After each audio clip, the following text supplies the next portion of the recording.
All right. What up, Chef Lee? I see you got in. Let's check your audio. Make sure your audio is good. Just give us a shout or something. Talk a little bit.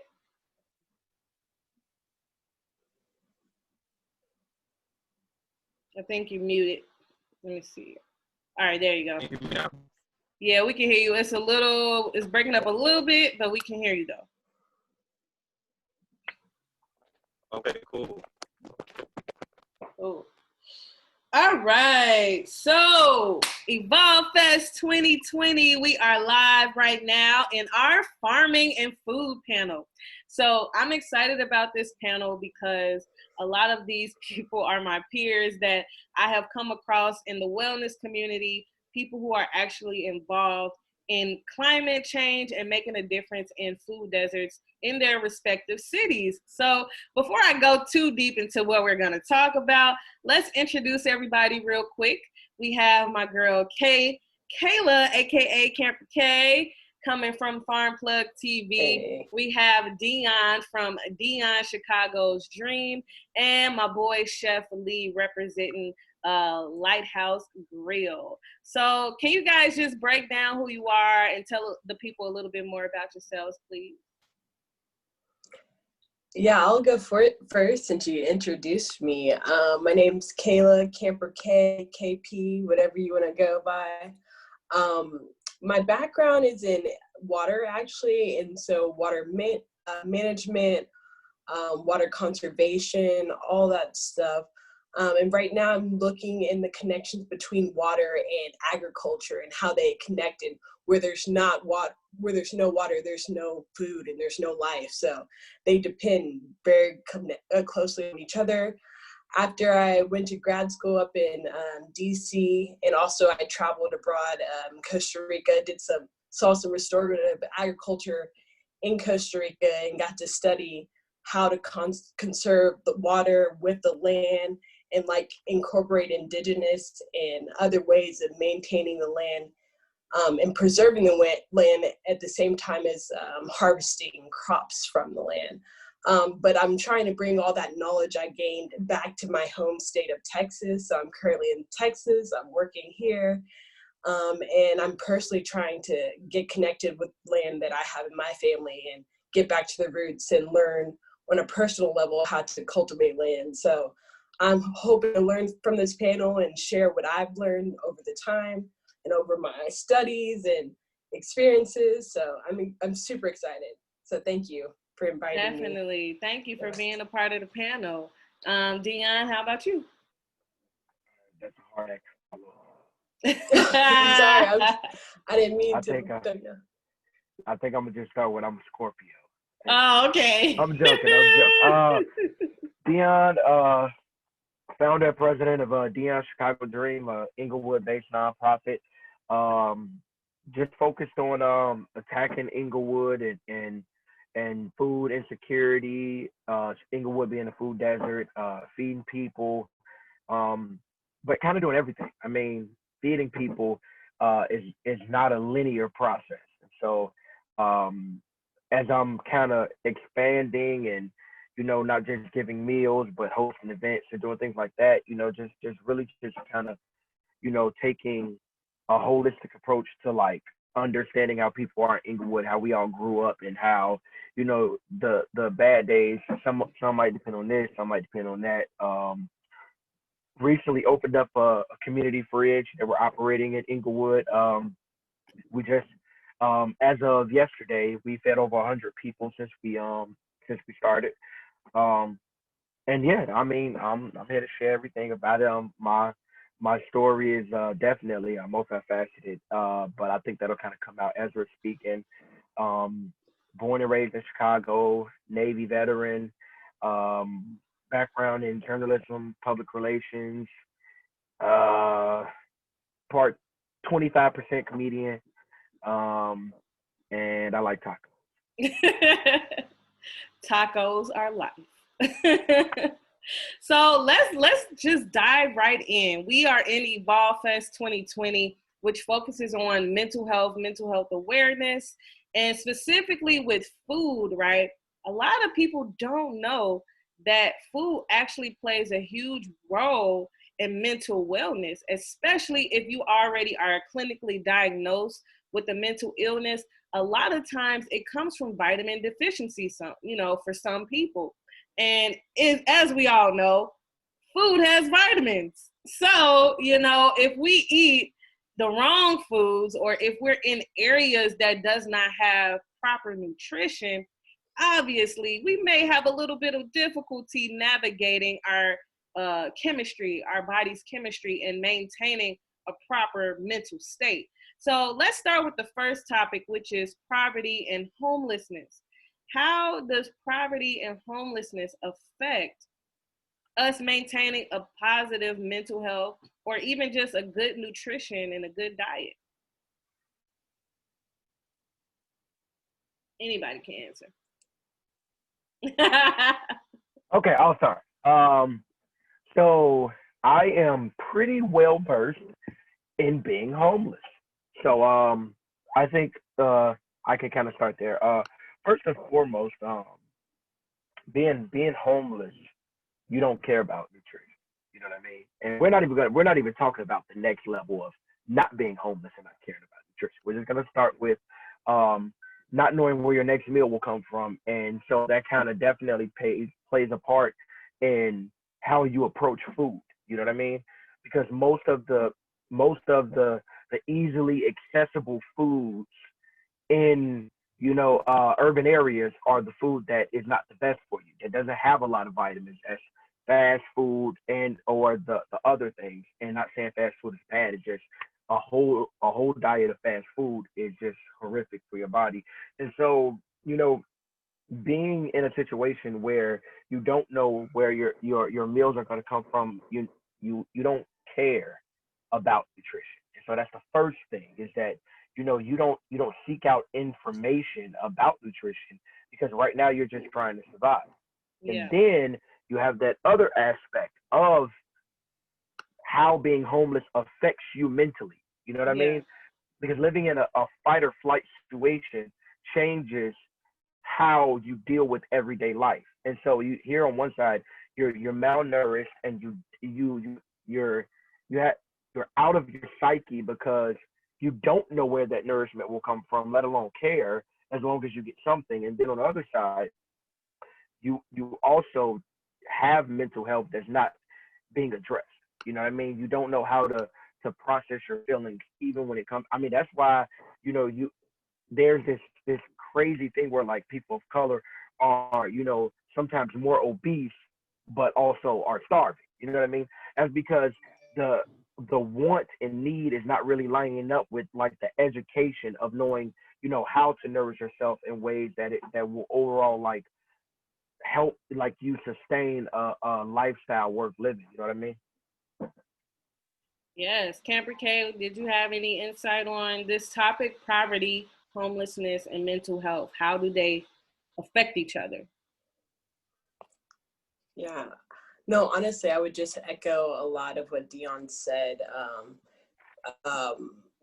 When you are in that fight or flight situation, your number one concern is surviving. So nutrition is not going to be, the number one concern. And another issue that I kind of wanted to couple with that is when we, or the government or nonprofits, provide aid, a lot of times that aid isn't nutritious options either, or they might be promoting certain lifestyles or certain consumption of maybe dairy products that might not be as healthy, which I'm not saying across the board is unhealthy, but if it's just supplemented on certain staples that we've been taught is what's healthy, I don't think we're giving those people proper aid or truly promoting a healthy lifestyle, which would promote the healthiest lifestyle possible in that situation that they're in. Mm-hmm. So I feel like that's another thing that we don't address, and I feel like that's really important. Definitely. And Chef Lee, you actually are hands-on in the field when it comes to homelessness specifically. You as a chef host dinners for the homeless. So can you talk a little bit more about your personal hands-on with specifically when it comes to diet and your dinners and how you try your best to offer proper food to the homeless. So it is a passion of mine. Basically, Oh, you're breaking up a little bit. they should not be treated. Chef Lee, you breaking up a little bit.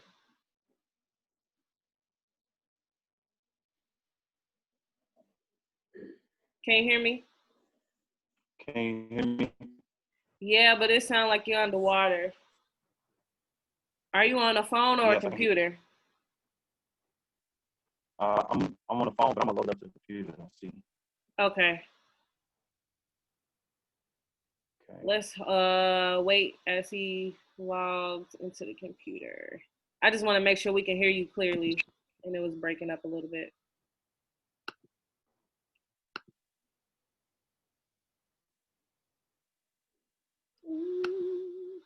So far, so good, you guys. It's going well. Congrats on your news interview as well, Dion. I appreciate it. I saw like a small clip of it.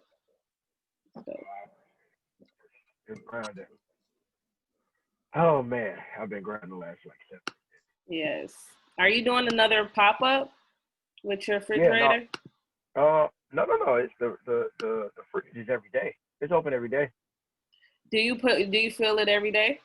Yeah. It's open. Yeah. Wow. Yeah. So That's yeah, awesome. the fridge don't close, and yeah, we also like that ain't the only thing we do. We like the fridge is just a vehicle in which to get into doors that we can't get through, and then have conversations with people. So Understood. yeah, I would we giving definitely out. love to like try to film or at least do a pop-up on you with your Hey, look, just refrigerator. let That's me so know. cool, yo. I saw Yeah. it. Who painted the refrigerator for you?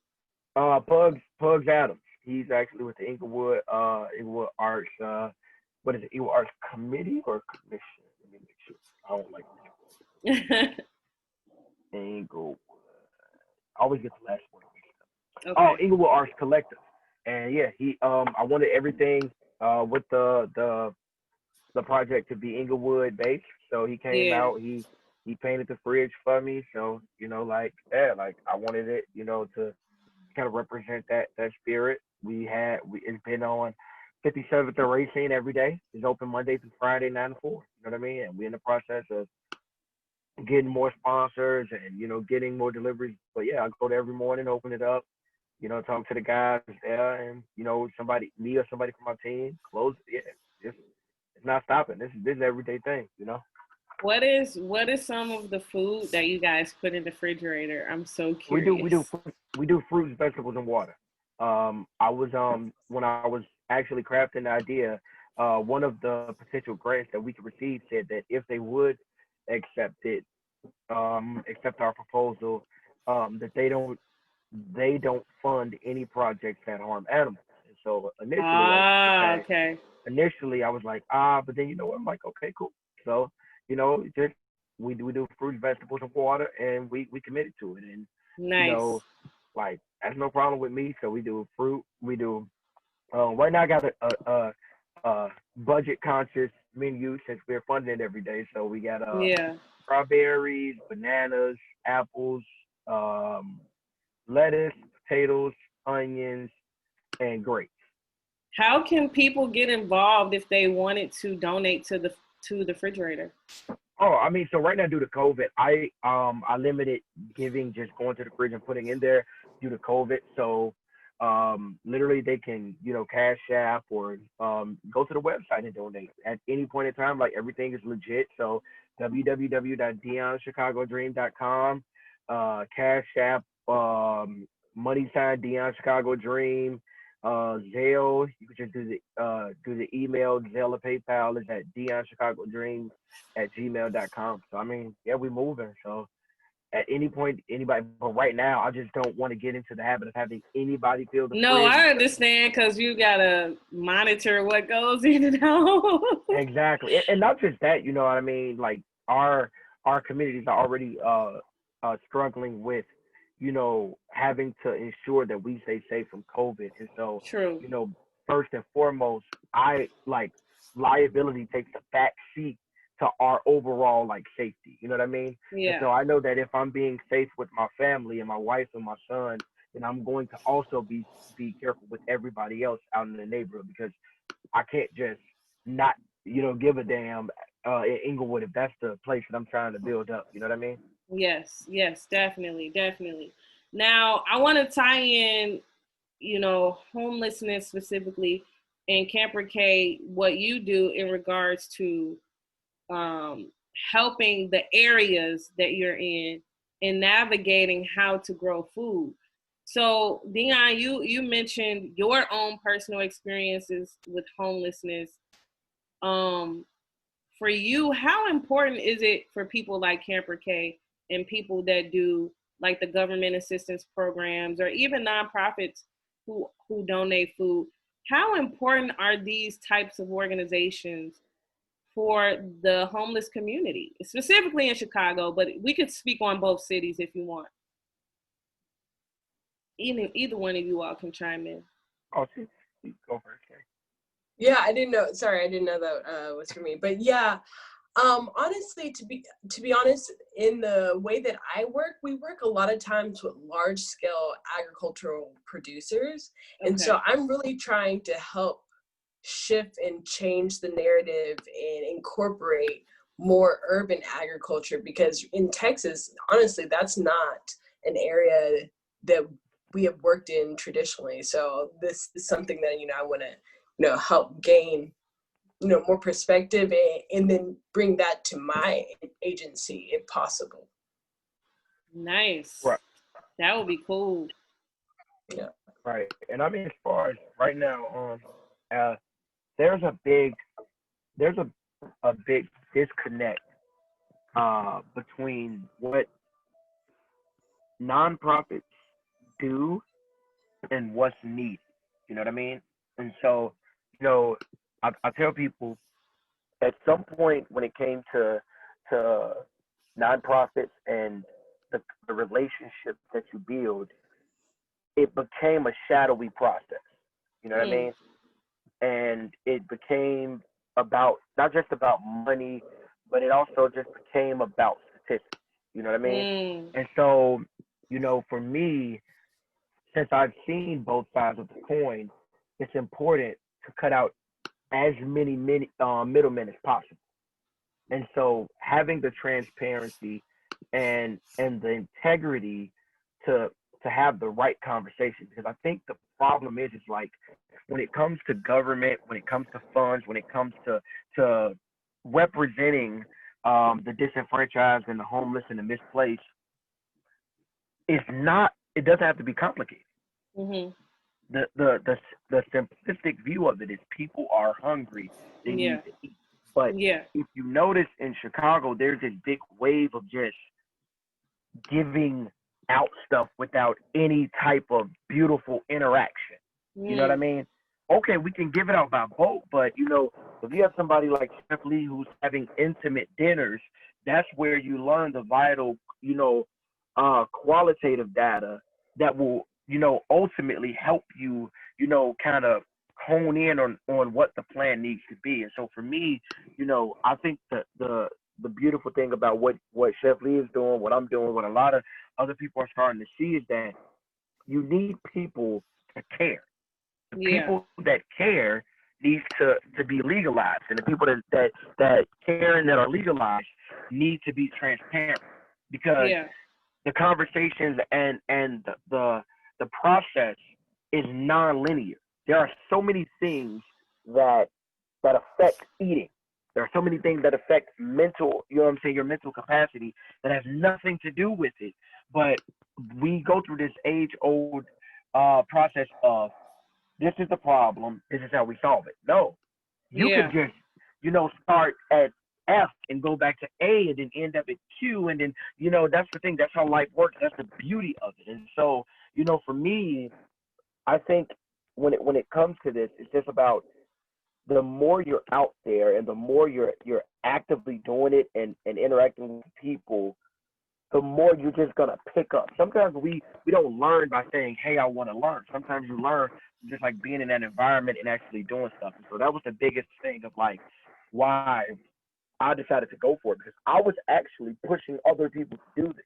You know what I mean? Like I wasn't necessarily, "Hey, I'm gonna start a nonprofit. I'm gonna feed the community," but everything just kept kind of flowing towards that direction. And the more I kind of floated away from it, it just kind of kept coming back Kept up. coming back. Exactly.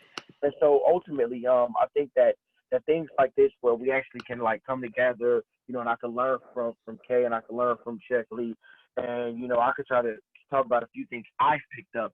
Ultimately, it'll help us, have a lot of things in our tool belt, because this process doesn't have to be difficult. Mental, like affecting a person's mental psyche just starts with being able to communicate how you're feeling. You know what I mean? Yeah. So many people are hungry that don't say they're hungry. You know what I mean? And so, like I just try to stay within my realm of being able to affect as much change as I can.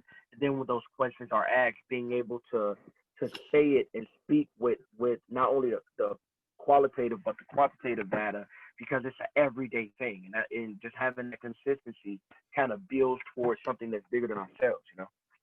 Yeah, Chef Lee, how you looking on your end on your audio?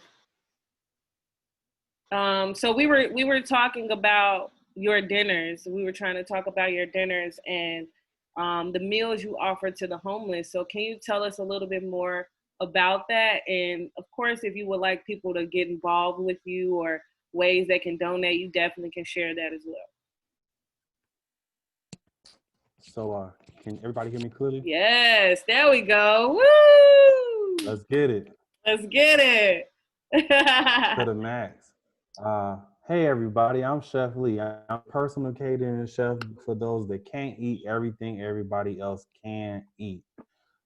So therefore, me knowing your blood type will let me know what you're allergic to, what you can eat, what you can't eat, what your body can digest easily, and what it has a hard time digesting difficulty. My grandmother from 95 has been teaching me a 200-year-old book that is now turning colors because it's knitted with hay. And her Wow. writings in there, she teaches me every day to this day on how to basically create remedy recipes. And I'll be coming out with a book soon for everybody to get healing, because I want to heal my customer, not kill my customer. Let's go. I love it. Yep.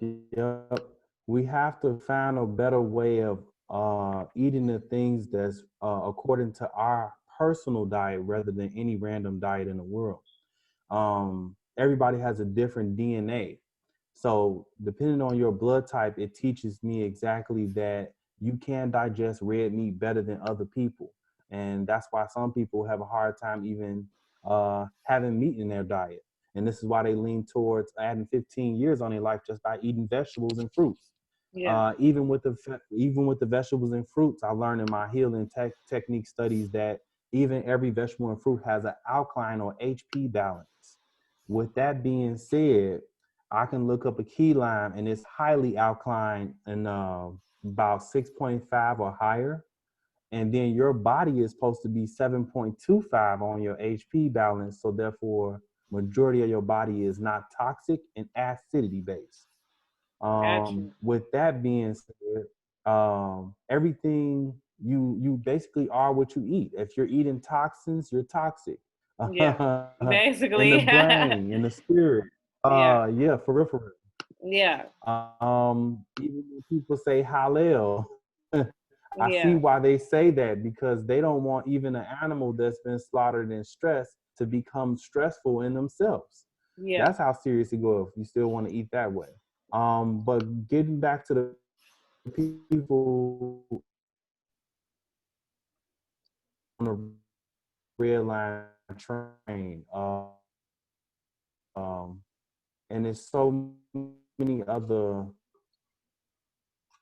aspects that they are unfortunate to be so cold in the winter that we don't want them to freeze for a while, besides just drinking liquor just to keep Keep warm. warm. that should not be the go-to. Yeah. So that's why even working with Lighthouse Whole Food Grill, we decided to feed almost 1,000 homeless people since 2011. And then we end up getting a segment for Black entrepreneurs in a museum. We had Manny Fresh come through, serve some burgers. We had Chance come and support us. We had Zaytoven eat at Camp Not Meat. We had King Claw Partnership, basically the same family. Including Mickey's Retro Grill, having G Herbo come and make his own Spinzo chicken wing strips. Nice. Meal. Oh, your audio going out again. They don't have a face. Can you hear me now? Now I can. Yep. So I was just saying that the homeless should not feel out of order because they have nothing to order. Yeah. Yeah. They should feel just as normal as us. So what made you come up with this amazing too? That's all. What made you come up with this amazing idea for the dinners? Because just being real, like Dion said, some people don't even mention that they're hungry because of the shame you feel as a homeless person just asking for food. Like, I'm gonna be honest with y'all. I personally have dealt with being homeless, you know, just because I've never put it on Facebook or anything like that. I was in a situation where I got kicked out of my place. I did not have anywhere to go. And luckily I had friends who were willing enough to say, hey, it's cool, sis. Sleep on our couch for a few days, or, you know, I got an extra room. But just going to government assistance locations, just asking for help. Look, I'm not even asking for food. I'm just asking where to go to find the places. And this lady was like, you don't look homeless. And it's like, what does that mean? I don't have anything. What does look homeless mean? Like, I felt so dirty and ugly, even though I was clean, you know, because for me, I'm all about appearance, right? Like, the last thing I want you to see is me with my hair not done and me stinking and smelling, right? That's an uncomfortable feeling because of the energy that society puts on homeless people, right? And so the fact that you make dinners, I feel like is the most, you know, beautifulest thing you can give, not just a homeless person, but the community, you know, because just think about people that's not poor, or who are not homeless, but who don't have the gourmet experience, right? Because they can't afford $100 restaurant, but they can come to your dinner and be like, man, I experienced a steak today. You know what I'm saying? Like, that is a beautiful thing, man. And I want to ask Camper K, because you're more so on the farming aspect of this, and you're in Houston, right? Or where are you at? I'm actually in Austin, Texas. Okay, so you're in a whole different city from us. So we're coming from a city aspect, right? We're coming from Chicago, a metropolitan area, and like Austin is a little bit different in regards to agriculture and city life because it's kind of both happening at one time. So can you break down? Melting pot. Yeah, like can you break down environment and just how environment can affect how people connect to food?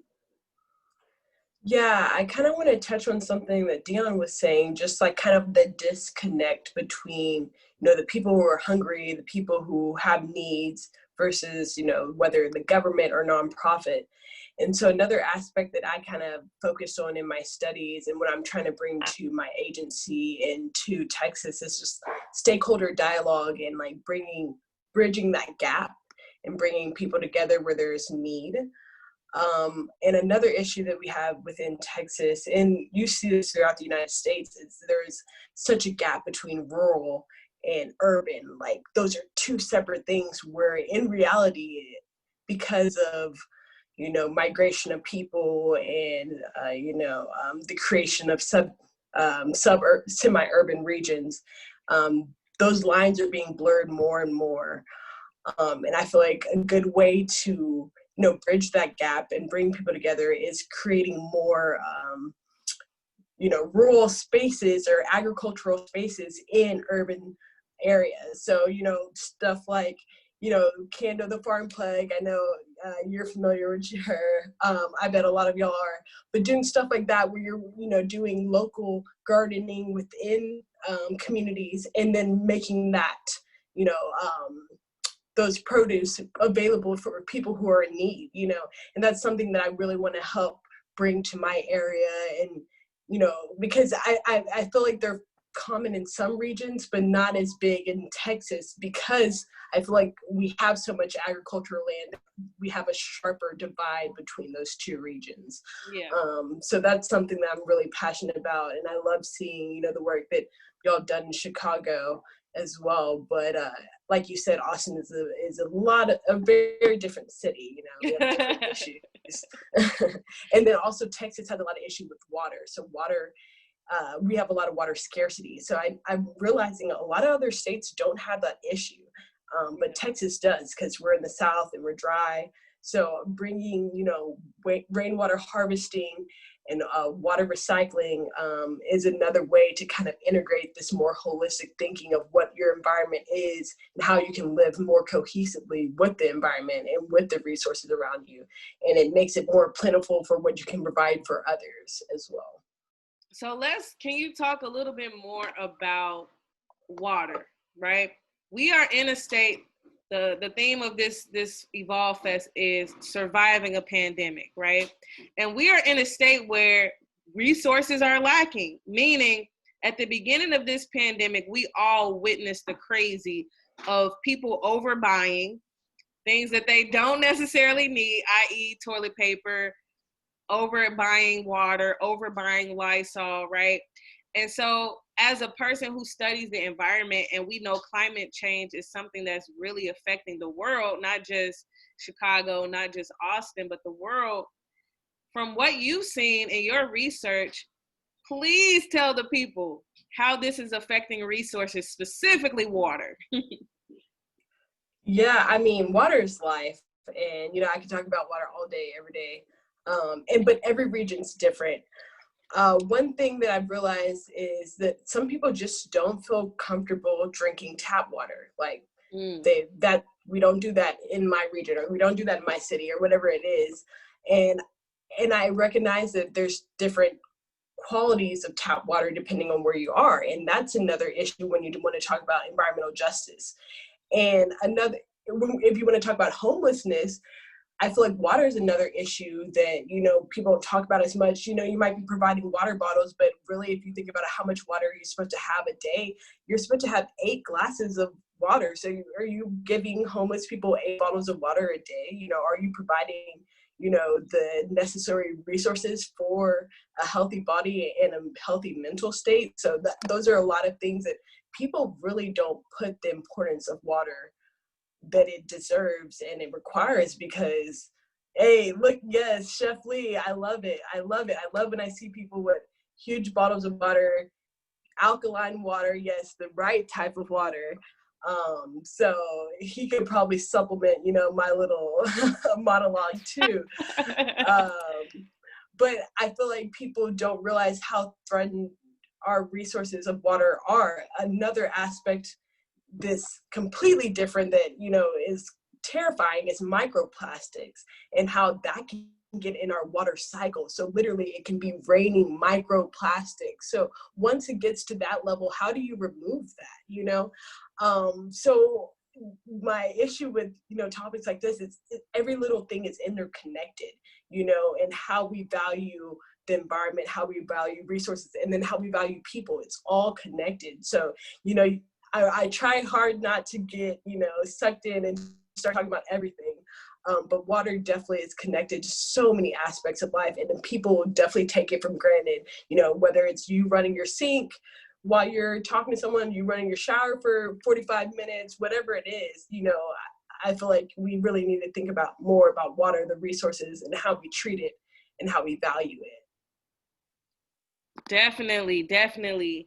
And speaking of value, Chef Lee, you brought up a very, very important aspect of alkaline and just different types of science that's involved with food. So I want to talk to all of you all about that. And Dion, if you have some input, you're welcome to chime in too. But I would say for me specifically, my mom and dad were pretty healthy in regards to making sure we ate fruits and vegetables every day, right? But they weren't vegan or they weren't vegetarian or these different types of ways you can eat nowadays. There's so many different labels of calling yourself quote unquote based on what you eat. And for me, I didn't understand the difference. I'm just like, well, that person eats vegetables, that person eats meat, so I guess that's just what it is. But as a person who actually deals with depression and anxiety every day, I did start to see, wow, when I drink more water, I feel so much clearer and better. And I feel like my body moves at a different space than if I just only have coffee for the whole day, right? Or if I only have pop. I also see a difference in my working out, just trying to work out. If I eat a burger before I work out versus like if I just had an apple or a banana, my workout turns into a whole different energy depending on what I eat. So can you guys chime in on the science of food and how it actually affects your daily activity, your daily habits?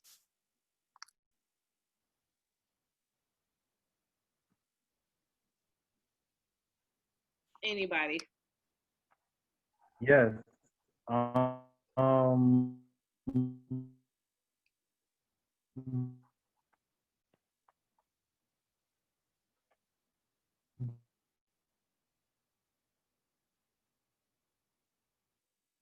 Uh-oh, did we freeze?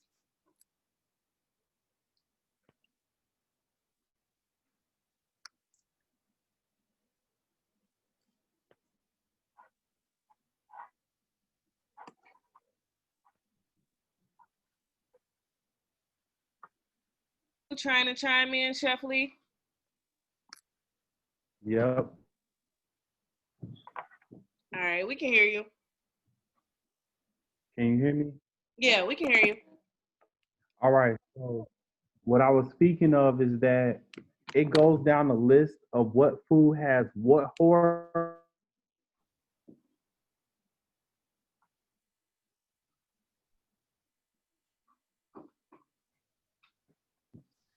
Ah, To trigger with your body you freezing. any toxins out of your blood. Even if you have poison in your blood, it knows how to clean straight whatever is in the blood out with the celery stone soup. And I Can you don't think start people that look that statement far over? into. Because at the beginning of it, it was froze a little bit. So can you just restate that part you were just saying? Yep. Okay, cool. Thanks. I was speaking on my grandmother remedy recipe book has a recipe called celery stone, and the celery stone soup is specifying blood. The Hmm. celery itself knows how to penetrate what acidity is in your blood to Hmm. flush it out as much as it can. If it's not clogged so much it can't get through. Hmm. People are not realizing that how many minerals are in one stone. There are safe stones, not cement stones, not chemically made stones. I'm talking about the original rock Yeah. from this earth has minerals in itself. But Yeah. nobody's gonna think, oh, I'm not gonna put a rock in my soup. There's a certain type of rocks. I do my archaeology study for I put it. And I think that's But important it too. goes even further that you supposed to eat. I think that goes into how to put food together too, because let's talk about education. How did you guys learn about food and how it affects you? Because I went to Chicago public schools. The most we talked about nutrition was we saw a food pyramid And it was like, you know, fruits, vegetables, grains, you know, it didn't really tell you chemically how this affects you and how it affects your mind. So for you all personally, how did you become educated on food and how it affects the mind?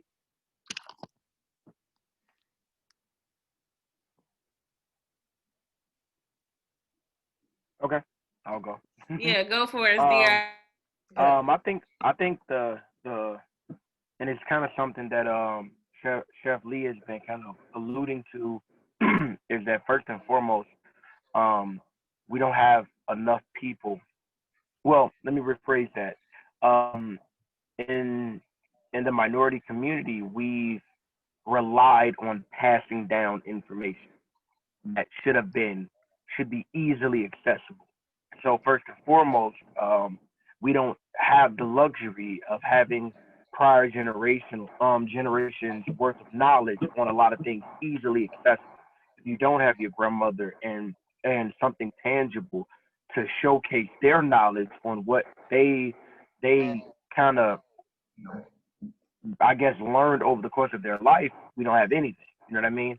And so, first and foremost, leaning on that generational knowledge. The second thing is that education, unfortunately, costs a lot of money in this country. In order, you know, you notice most of the people that speak about that, just like, hey, graduate degree and all of this stuff that we're not all this information that we're not interacting with at a young age.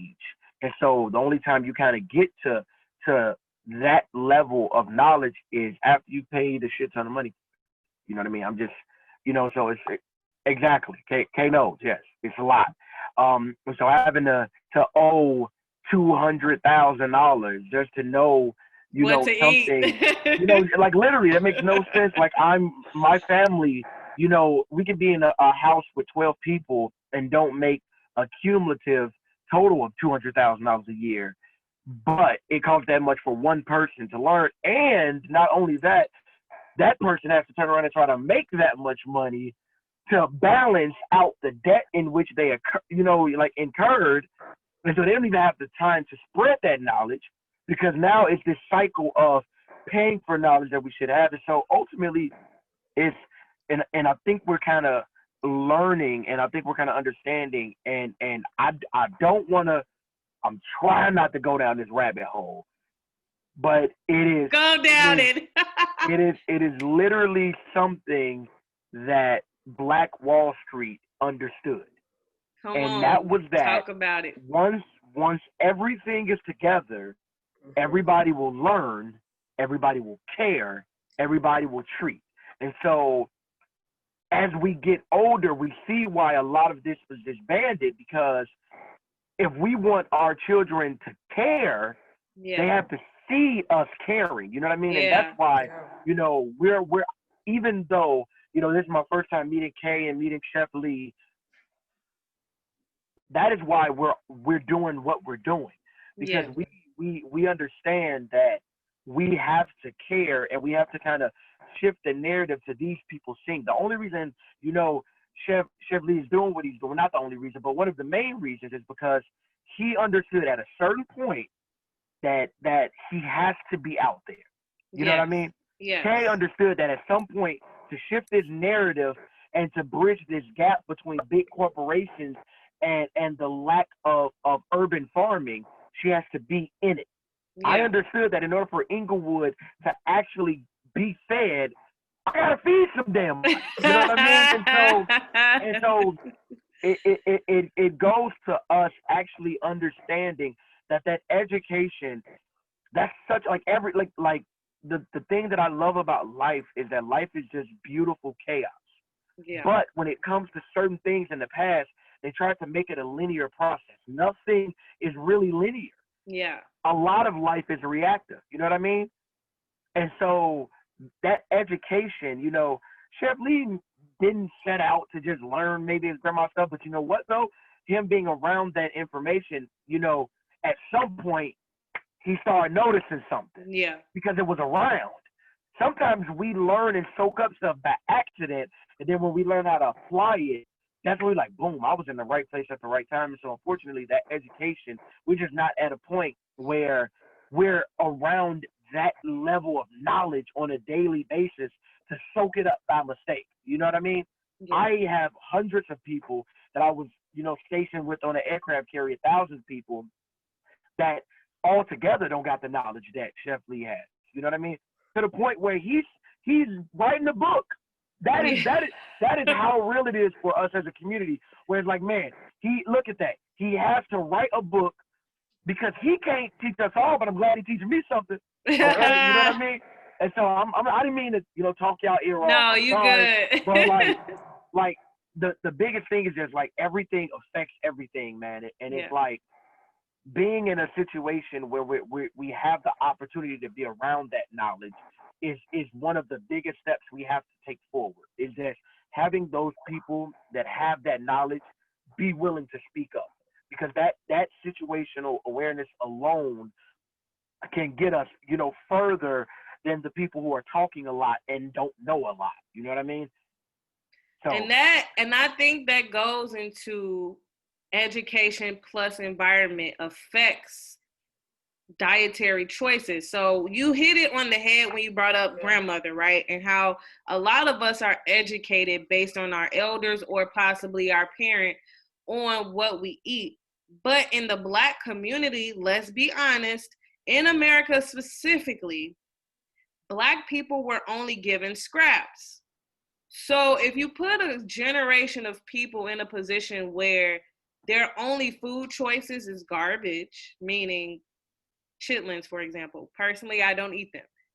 But there are people in the world that still eat that way, and that's considered healthy to them because from their, generations of people have learned that eating yams, eating macaroni and cheese, collard greens, like this is all we had.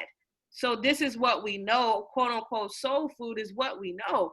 Chicken shacks is what we know because that's in our food, that's the food in our area.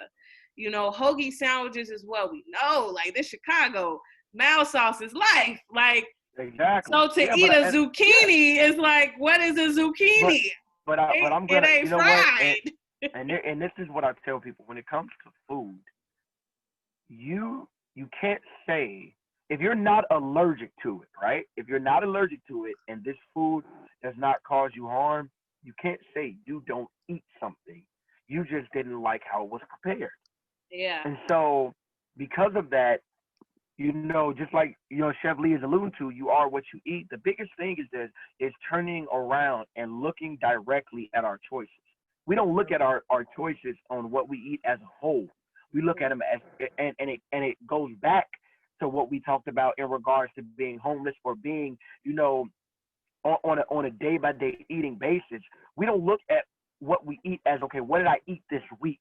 Which is sometimes could be, like, that's the thing. We all learn different ways. But when it comes to eating, we just try to eat one or two ways.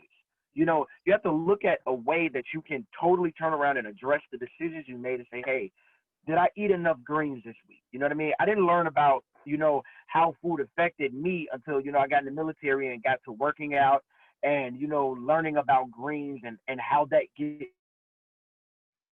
me energy and learning a lot of different things. And so, ultimately,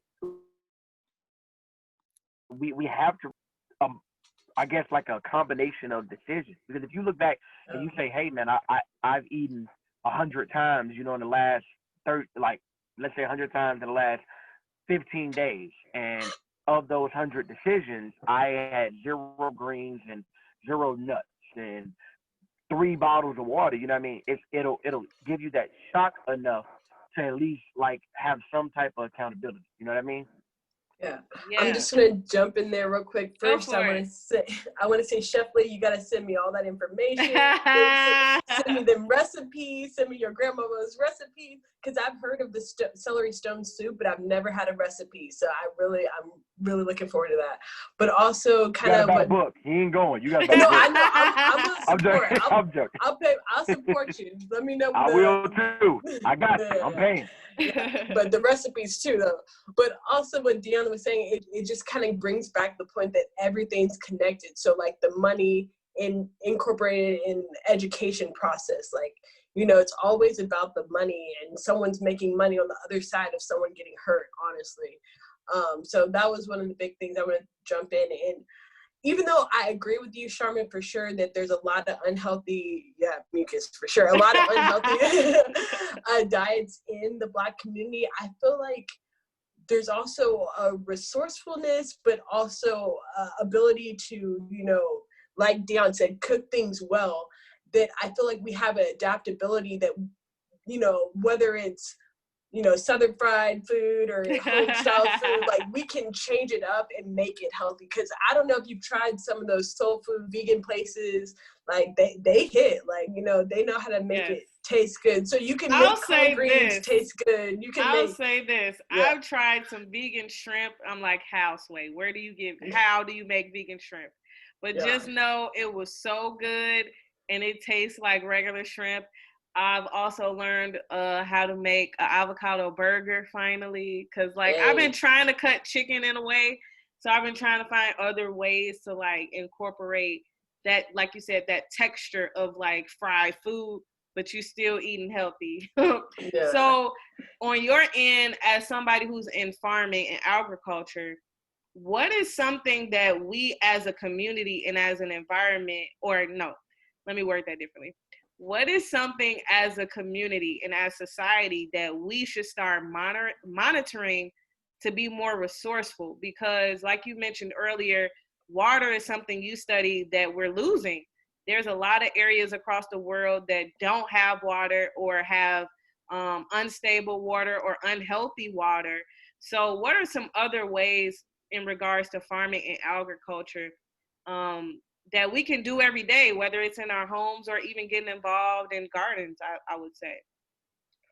Yeah, I mean, look at some of the stuff Chef Lee's sharing. Like he's showing the stuff like saying vegan is expensive, but a lot of times some of these foods you can find them more expensive, or they're not that expensive and they're just as healthy for your body.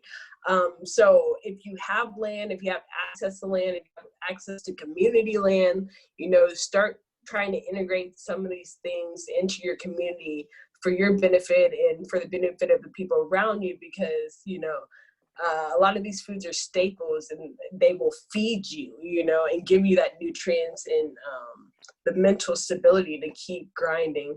But also, I really do want to harp on water, because I really think people don't, you know, drink enough water that's necessary. They don't, you know, pay attention to water. They don't conserve water at the rate they should. I mean, I'm so inspired by Chef Lee for sure, but I hope that we can share that, you know, knowledge with other people. Yes, put ginger in your water, put lemon in your water. It's super antibacterial, anti-inflammatory. But I think education's a key point, because that's what I was going to lead in about monies and everything, because people make money off of promoting the education of meat consumption and of dairy consumption, of saying, you know, having a glass of milk is what's promoting your growth. Like, you know, everyone might have different opinions, but I'm assuming most of us are not drinking a glass of dairy milk. I drink almond milk. Yeah, so I mean, but I'm just saying there's people on the other side of that that's making money off of that promotion. Yeah. So just being aware that you're being fed lies to, and there's also people who might be, you know, unaware of these facts that are promoting certain dietary habits in the Black community. Like, I'm not trying to hate on certain people, but, you know, the Travis Scott burger, like, there are so many things you could have promoted, but you gonna promote McDonald's for I agree. For the culture? Can we talk about that real quick? I don't want to cut you off, but we got to. No, I gotta stay on that point, because we're talking about mental health. We're talking about surviving a pandemic, right? And so a lot of people who are not working right now are looking for any ways to find resources, to find food. Dion has this amazing fridge where people can go in Englewood and find food. I've been seeing a lot of gardens popping up lately where people can actually grow food now in Chicago. Like if you want your own personal garden, we have a lot of community gardens popping up now. But let's be real, some people just don't want to grow their own food. They want to go to a restaurant, they want to buy something pre-made, and if you're not making that much money, obviously McDonald's is the next best thing, right? So what are you all's personal feelings about the culture, quote unquote, i.e. hip hop, i.e. pop culture, and its connections to food? Because we always see rappers promoting alcohol. We see promoters promoting Checkers or McDonald's or Buffalo Wild Wings. You know, it's always a fast food restaurant, but very rarely do we see, you know, entertainers promote farming or promote water. I know Diddy has his own water. Jaden Smith has his own water. I recently saw like Freddie Gibbs did a whole music video where he's like farming. I don't know if that's his actual farm or not, but it looked cool in the video to see him farming. So what are you all's opinions on farming specifically and how it's promoted in pop culture? Well, I think that the biggest thing is consistency. Um, I will say this. It's up to us, not just individually but collectively, to get to the point where we kind of understand the the power that consistency brings. You know what I mean? And that's kind of the read. I'm gonna be honest. That's kind of the reason why what I've been doing is taking off. You know what I mean? Because you know what I did? All I do is I study the bad stuff that's promoted well. You know what I mean? Now here's my thing. We can sit here and we can harp on, Travis Scott um promoting that burger, which is trash, by the way. I heard it was But trash, but I well, was no, I didn't working even on try it. it. Like it was a quarter pounder with a barbecue sauce packet. It's crazy. Um, but What's so and I special just my about it? wife got it like the second day. I was like, okay. Why? But what I do is we have to get to that point where we allow the good things to be elevated through consistency, amazing quality, and nonstop shoving it down their throat. You know what I mean? Because that's what they're doing with the bad stuff.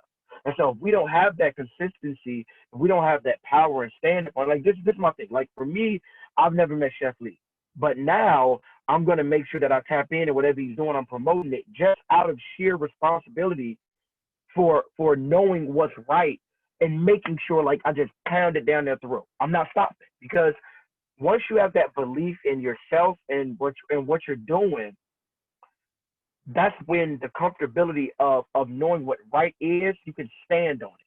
And we're not standing on what's right. We're standing on what's popular.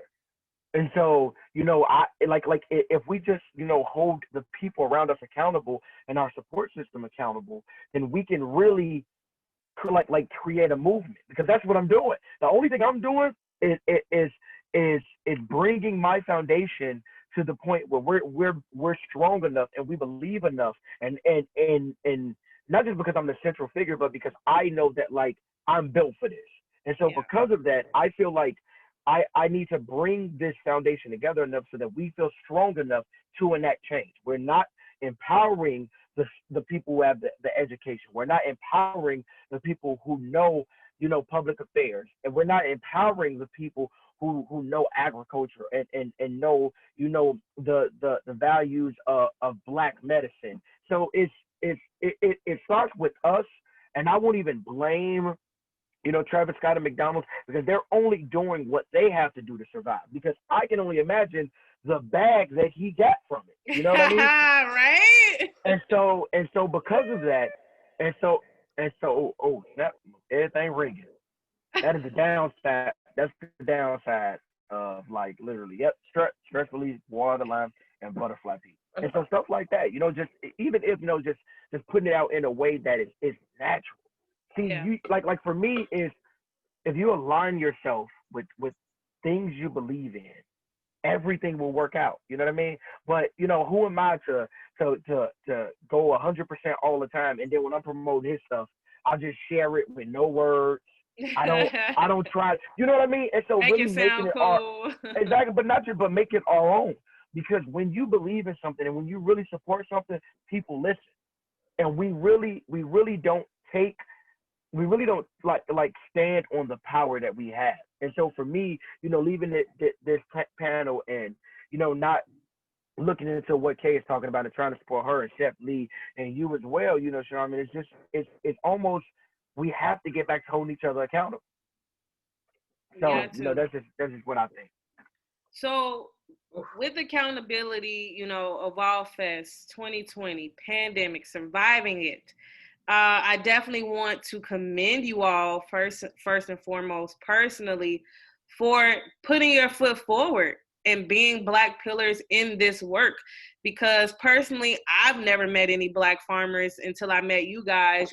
I've never met a chef feeding the homeless. I would say I met one chef and he passed away. Charlie Trotter. Have you all heard of him? I went to his restaurant when I was in high school, and he's one of the few, chefs in Chicago who used to do dinners for the homeless, dinners for women in shelters, and so on and so forth. And, even Dion with your, fridge, I feel like these aspects, these actively engaged things you all are doing are so important because we need people who've been there, right?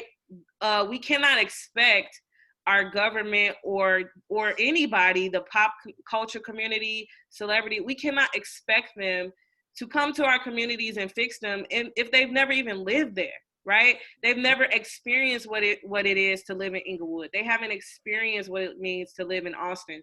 And so the fact that you guys are actively doing the work and finding new ways to innovate, finding new ways to bring these resources, I commend you all. And, before we log out, please share again what you guys are doing currently, how people can get involved.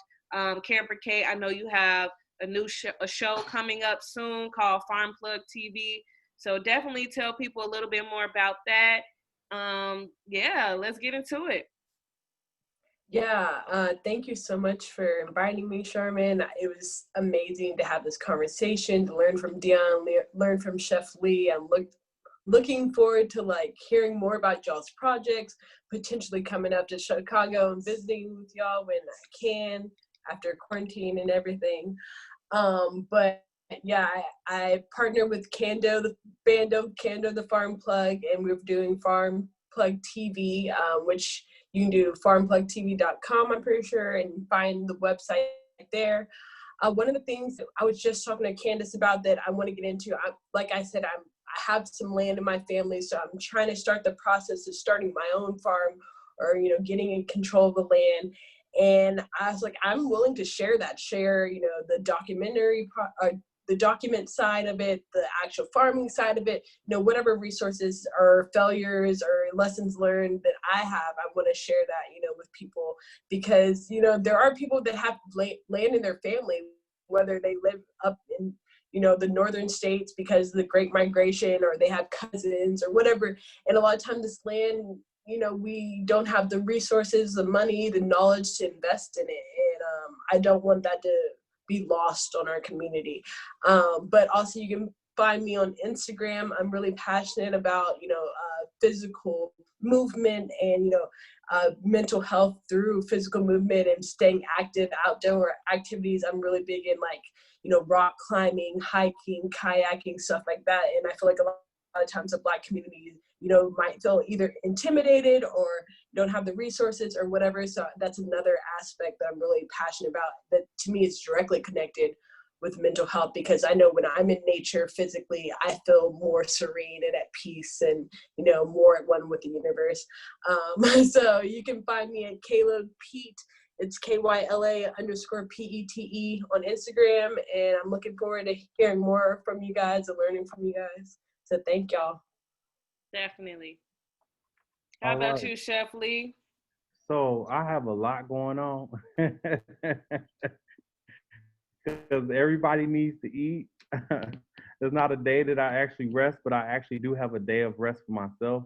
So please, you guys, don't overwork yourself. I'll tell you that as a key ingredient, restoration is your reparations for yourself, you know. But I have an open mic every Wednesday night, and I work with Phenom in an MC school called Platform. And that open mic, I cater to everyone there for free, and that's just what it is. I'm putting the extra 15 years on all of my associates and friends' life by feeding them healthy. And little do they know, there's medicine within the food that we should not be taking medicine that gives us side effects worse than what we eating it for. I mean, that doesn't make any sense. I'm trying to cure a headache. I should be eating my grandmama's cherry tart pie, and the cherry tart stops the nerve that signals pain to the migraine. So if you ever have a headache, just press right here, and it stops it immediately. If it gets worse than that, then it's something else that's triggering that headache. But what I was saying that for is that I'm catering to them, and they're getting medicine through the food that I'm 15 years on their life. That's just one of them. I have some books that's going to be released. I'm going to have some documents, some YouTube pages on with food.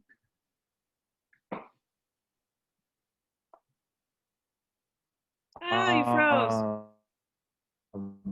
Because every food that you eat has a hormone.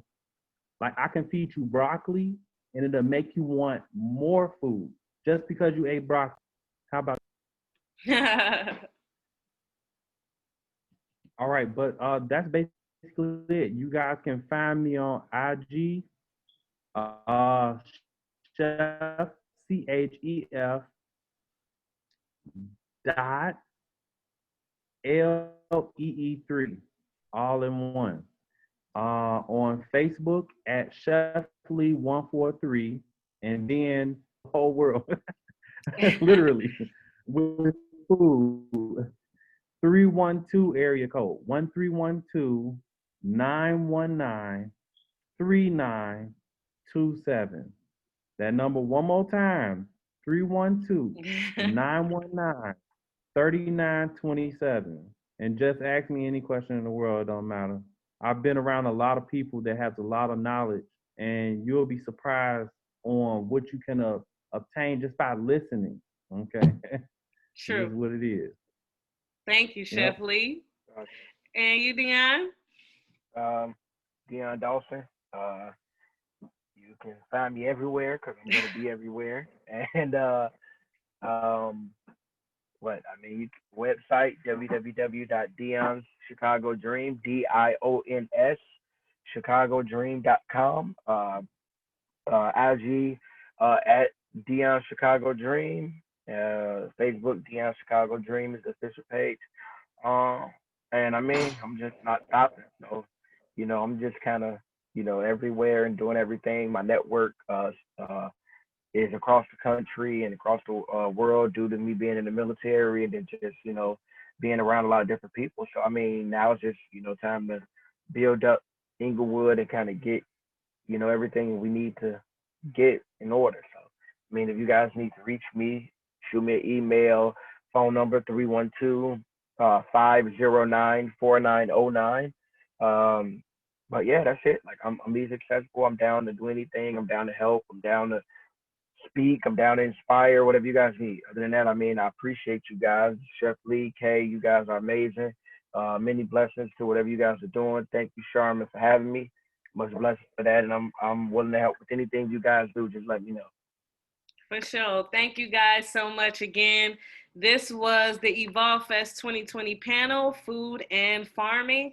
Make sure you follow all of these amazing people and stay tuned. We have some more panels coming up. All right.